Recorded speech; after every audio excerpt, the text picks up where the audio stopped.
everybody, welcome to my talk. My talk today is going to be in the form of a conversation between me and my dad. Balaji, what are you doing in New Zealand for the last 3 years? Dad, I'm doing a PhD on drug-resistant influenza neuraminidase mutations. PhD on what? Okay, Dad, in simple words, let us call it PhD on influenza war. Have you heard about the influenza virus, Dad? Oh yes, it is the famous virus which caused swine flu in the year 2009.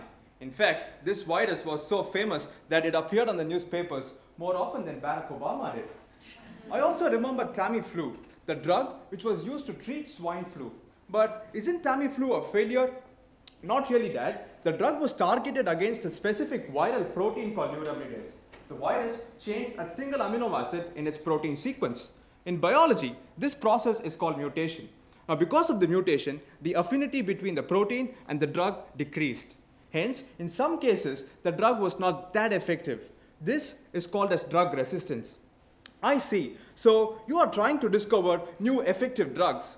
Wow, my son is going to be a famous scientist. Well, thank you, Dad. But before investing millions of dollars in drug discovery, one important question has to be answered. Will the virus undergo any further mutation that is capable of causing drug resistance? This is the main objective of my PhD. I started my PhD with simulation analysis, studying the interaction between the protein and the drug. These interactions were measured with energy values.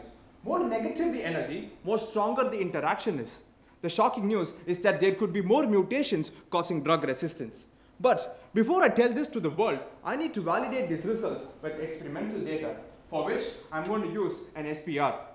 SPR, what is that? That SPR is surface plasmon resonance. It is a biosensor used to measure the binding of biomolecules to surface-bound drugs. In this case, binding of the viral proteins to the surface-bound drug. Now, stronger is this interaction, higher is the SPR signal. Now, ideally, in a single experiment, I can study 36 such interactions. Really?